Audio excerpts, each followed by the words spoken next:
on, everybody?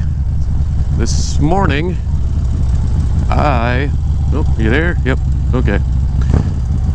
I have a freaking dentist appointment. Even though it's only about 30 degrees out now, I took the bike because it's supposed to get up to about mid-50s today, so I'm hoping it warms up fast. Yeah, it's finally, I think the weather is finally, fingers crossed, knock on wood, turning around for the better. Been getting a lot of melting going on. So this morning I'm a little worried about patches of ice from refreezing overnight, but I'm hoping it should be pretty clear. It's all main roads from here to the dentist office. Yeah. Sorry about that. Oh, that was fast.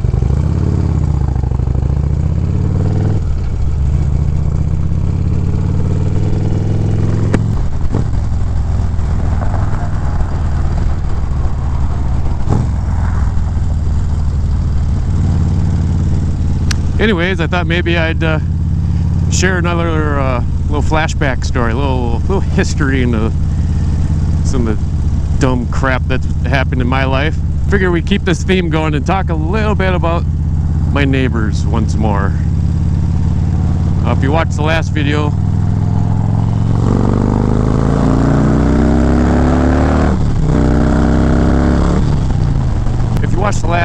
flashback video, you'll recognize Todd and Cassie. I think I misspoke and said that his name was Tom.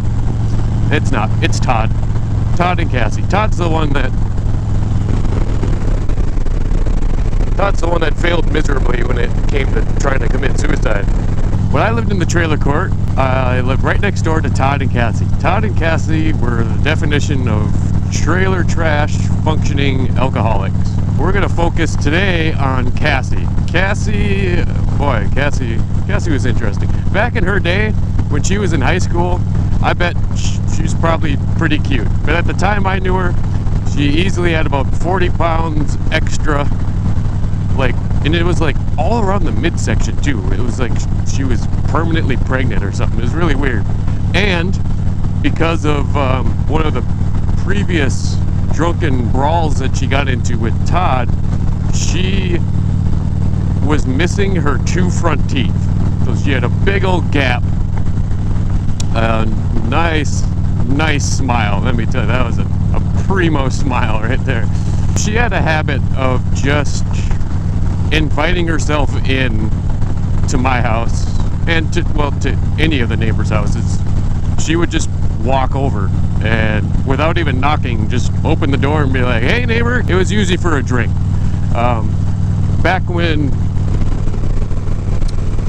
we weren't able to buy liquor on Sundays, they would go to the liquor store on Saturday, and no matter how much they bought, it was never enough to get them through the weekend. And it didn't, I'm serious, it didn't matter how much they bought. The more they bought, the more they drank.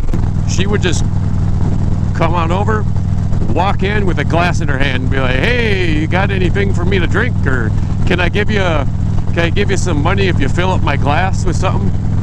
And it got to the point where I knew what they drank and I knew what she wouldn't drink.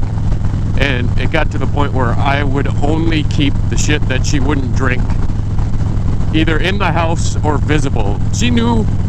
She would just start searching through the freaking kitchen cupboards and shit. It was ridiculous. So it got to the point where eventually I was like hiding my Jack Daniels underneath the bed and shit. It was really freaking stupid.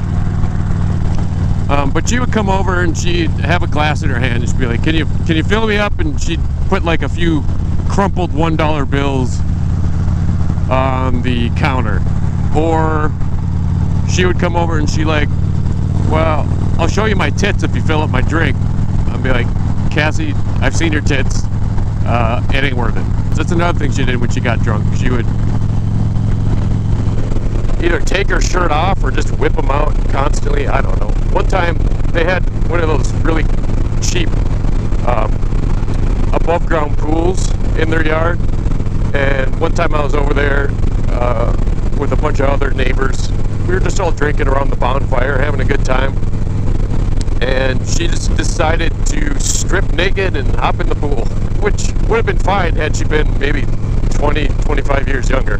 But at that point, it's like, all right, go back to, turn my chair the other way and go back to staring at the fire.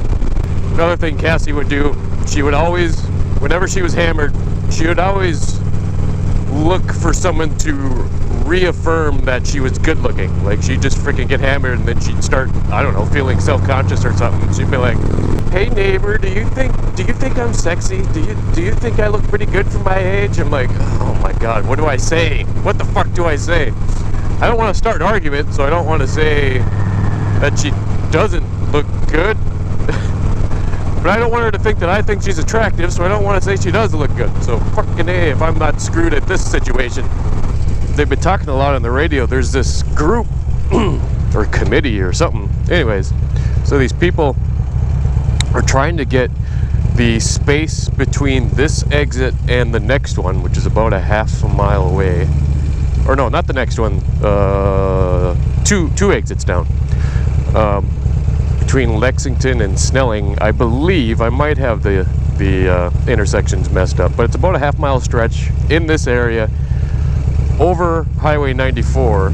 They're trying to get a land bridge built because when they built the highway through here, they literally split this neighborhood in half, which of course was a low income, predominantly black neighborhood, because, you know, only white people matter apparently. They want to get a land bridge built, so and just so basically be one big giant tunnel, and on top of it will be the streets that are already there, and in between the streets it's just going to be like a giant park, city park basically.